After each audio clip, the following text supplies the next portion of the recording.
ఆంధ్రప్రదేశ్లో మెడికల్ కాలేజీల అంశానికి సంబంధించి ప్రధానంగా మాట్లాడుకుందాం. మెడికల్ కాలేజీలు ప్రైవేటీకరణ చేయడం అనేది మా విధానంగా ప్రభుత్వం చెప్తోంది. పీపీపీ మోడల్‌లో టెండర్లు పిలిచింది. టెండర్‌లో పార్టిసిపేట్ చేయకుండా మీరు బెదిరించారు. ఆ బెదిరింపుల కారణంగా చాలామంది టెండర్‌లో పార్టిసిపేట్ చేయలేదు. ఒక వెర్షన్. టెండర్‌లో పార్టిసిపేట్ చేస్తే డబ్బులు సరిగ్గా రావేమో, మనకు లాభాలు రావేమో అని చాలామంది పార్టిసిపేట్ చేయకుండా ఆందోళన చెందుతున్నారు. కాబట్టి వాళ్ళకి ఇంకా ఎక్కువ లాభాలు ఇచ్చేయండి. చంద్రబాబు నాయుడు గారికి సంబంధించిన ఇంకో వెర్షన్. మీ మీ కామెంట్ ఏంటి దీనిపై? నా కామెంట్ ఏంటంటే, ఏ వ్యాపారస్తుడైనా సరే లాభం కోసమే పనిచేస్తాడు. హ్మ్. మరింత లాభాలు పిండుకుందామని కూడా ప్రయత్నం చేస్తాడు. హ్మ్. నేను అనుకున్న ఒక ఫస్ట్ పాయింట్, వచ్చే గవర్నమెంట్ జగన్మోహన్ రెడ్డిది. హ్మ్. Jaganmohan Reddy dream project medical colleges. ఖచ్చితంగా చెప్పిన విధంగా మాట తప్పని మనిషి కాబట్టి వాటి వెనక్కి వీక్కుంటాడు. హ్మ్. అక్రమాలతో ఉంటే వాళ్ళని జైలు కూడా పంపిస్తారని కూడా ఏదో చెప్పినట్లు ఉన్నాడు. అవును. అక్రమాలు ఉంటాయి. సో చాలామంది దానికి వచ్చి భయపడ్డారు. హ్మ్. కొద్దిమంది చంద్రబాబు నాయుడు ప్రోద్బలం చేస్తే బహుశా ఒకరో ఇద్దరు పోయినారేమో అనుకుంటున్నాను. ప్రోద్బలం చేసి వేయండి అని. ఇప్పుడేదో మీ నష్టాలు కూడా పూర్తి చేస్తానని అంటే చివరికి నష్టాలు పూర్తి చేస్తాను, వయబిలిటీ డబ్బులు ఇస్తాను అనేంత కోరిక చంద్రబాబు నాయుడుకి ఏందో నాకు అర్థం కాదు. ప్రజల యొక్క మూడని వ్యతిరేకంగా ఉంది.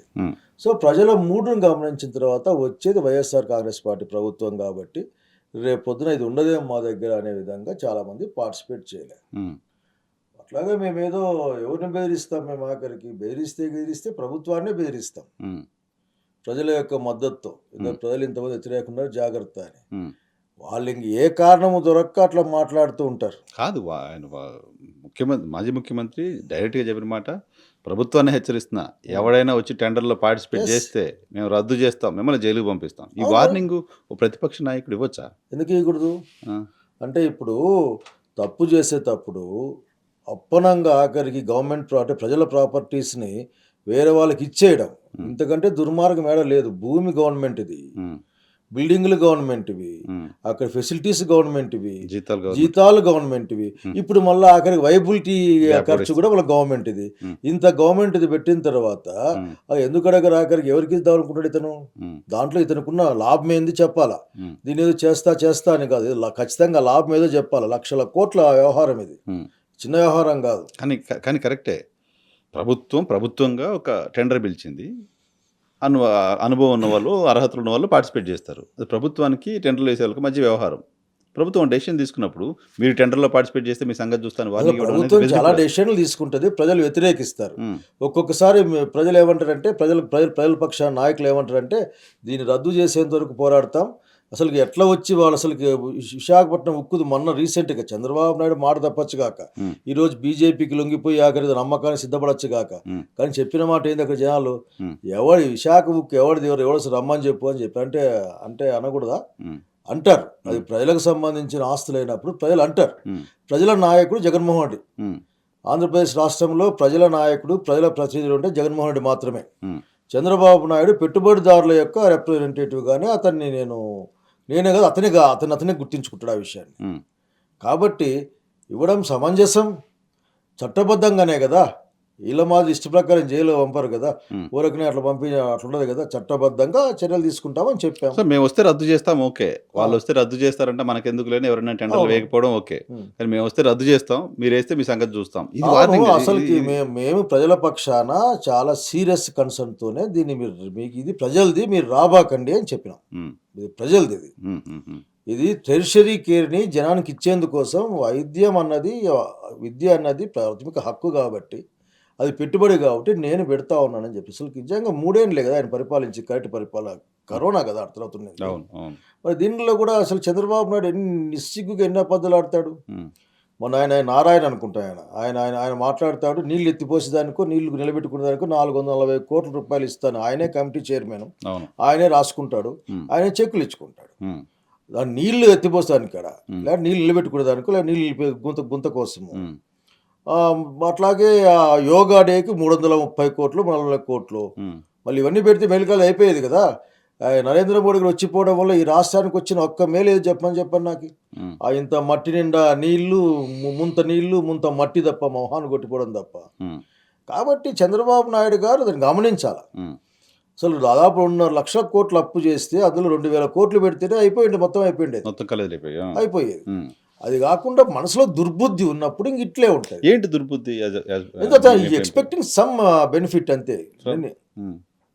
ఆ బెనిఫిట్ ఏదో జనానికి అర్థమవుతుంది, వచ్చే కాలం మాకు కూడా అర్థమవుతుంది. అర్థం కాకుండా ఏం ఉండదు.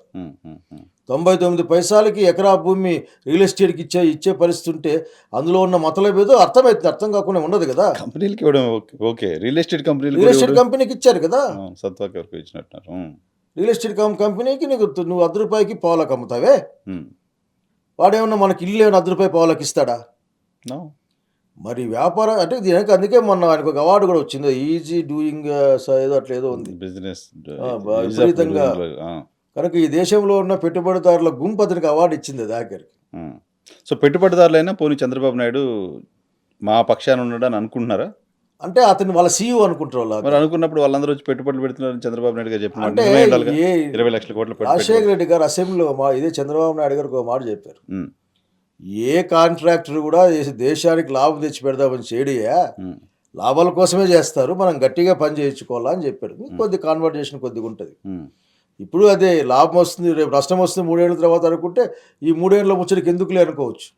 3 ఏళ్ళ ముచ్చడికి ఎందుకు, ఒక బ్యాచ్ కూడా ఎంబీబీఎస్ పూర్తి కాదు, ఎందుకు వచ్చిన కూడా అనుకోవచ్చు. కొద్దిమంది అండ్యూ ఇంట్రెస్ట్ ఉన్న వాళ్ళు, లేకపోతే అండ్యూగా పోవాలనుకున్న వాళ్ళు పోతే ముందుకు పోవచ్చు కాక, లేక గవర్నమెంట్ ప్రత్యేకమైన శ్రద్ధ తీసుకొని ఏమన్నా పుష్ చేసి కూడా పోయింది వచ్చేపుగా. అంతకు మించి మూడ్ ఆఫ్ ద పీపుల్ అర్థమవుతుంది కదా అక్కడ. నా పాయింట్ ఏంటంటే చంద్రబాబు నాయుడు గారు బిజినెస్ మెన్స్కి సంబంధించిన సీఈఓగా చూసుకుంటారు. సో చాలామంది బిజినెస్ మెన్స్ని పిలిచారు, మీటింగ్ పెట్టారు, ఢిల్లీ పోయి కలిశారు, విదేశాలకు పోయి కలిశారు. కలిసిన సందర్భంగా 20 లక్షల కోట్ల రూపాయల పెట్టుబడులు ఆంధ్రప్రదేశ్కి వచ్చాయని చెప్పారు. సో చంద్రబాబు నాయుడిని బిజినెస్ వాళ్ళు కూడా నమ్మట్లేదా 20 లక్షల కోట్ల పెట్టుబడులు పెడతామని చెప్పి? నేను అడిగేది ఒక్కటే, ఇది 4వ సమ్మిట్, ఆయన అదేదో స్విట్జర్లాండ్కి దావోస్కి పోతాడు ఆయన, అది 2వ 3వ ఎన్నో. అసలు వీటికి ఎవరికి ప్రచారానికి వస్తామని చెప్తారు వాళ్ళు, ఎవరికి జస్ట్ ప్రచారం కోసం వచ్చామని చెప్పిన బ్యాచ్ కూడా చూసినా నేను ఒక్కటే సింపుల్ ఐఎమ్ ఆస్కింగ్, అసలుకి చంద్రబాబు నాయుడు ఈ బైఫర్కేషన్ తర్వాత వచ్చిన ముఖ్యమంత్రిగా ఎంత సంపాదించాడు, ఎన్ని పెట్టుబడులు వచ్చాయి, దేశంలో ర్యాంకింగ్ ఎంత? అట్లాగే జగన్మోహన్ రెడ్డి గారు 5 ఇయర్స్లో 2 ఏళ్ళు కరోనా పోయినప్పటికీ మిగతా 3 సంవత్సరాలు ఆయన పరిస్థితి ఏంది అంటే జగన్మోహన్ రెడ్డి గారి యొక్క పరిస్థితి ఏంది? నాకు గుర్తుకుంటే అతను బహుశా సౌత్ ఇండియాలో ఫస్ట్ అనుకుంటా జగన్మోహన్ రెడ్డి, సౌత్ ఇండియాలో నంబర్ 1 స్టేట్గా.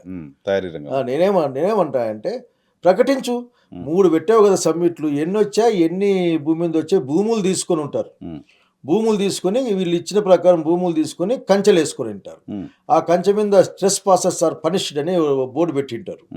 ఇంకా మాట్లాడితే ఆ కంపెనీ పేరు మరి కాస్ట్లీ లేని ఒక మామూలు ఒక బోర్డు కూడా పెట్టింటారు. చూపించండి, ఒక కియా పనిస్తే నాకు తెలిసి కియాకి ఇచ్చిన మళ్ళీ ఆ యొక్క ఫెసిలిటీస్ మళ్ళీ చెప్తాను, కరెంట్లో ఎంత ఉన్నది, మాకు రైతులకి ఏమంటే ఏరు కానీ ఆ భూములు చదువు చేసేకి 200-300 ఇచ్చేట్లాడు ఆయన ఆఖరి భూమి చదువు చేసేకి. అంటే ఆయన ఫ్యాక్టరీ కట్టుకుంటా అంటే ఏం చదువు చేసి ఇచ్చాడు. అవును, నాకు గుర్తుంది బాగా ఆఖరి. అక్కడేమో ఉద్యోగాలేమో 2-3 కింది ఉన్న ఉద్యోగాలేమో స్థానికులకి ఇస్తే, మిగతా అన్ని వాళ్ళు ఎక్కడి తెచ్చుకుంటారు. చెన్నై కంపెనీస్ అన్ని కూడా వేరే చోటుకి వెళ్ళినట్టు. ఇది మాత్రం మిగిలింది, ఎందుకంటే ల్యాండ్ కదా, ఆ ద్వీపకల్పంలో తక్కువ ఉంటుంది, ఇక్కడ పెద్దగా ల్యాండ్ ఇచ్చారు. కాబట్టి చంద్రబాబు నమ్ముతాం మేము కూడా. ఎంత వచ్చిందో ఆ 3 సమ్మిట్లకి ఎంత వచ్చిందో, ఆ దావోస్ నుంచి ఎంత తెచ్చారో, వెరసి రాష్ట్రంలో ఎన్ని పెట్టారో, నీ ర్యాంకింగ్ ఏందో చూపించు ఒకసారి.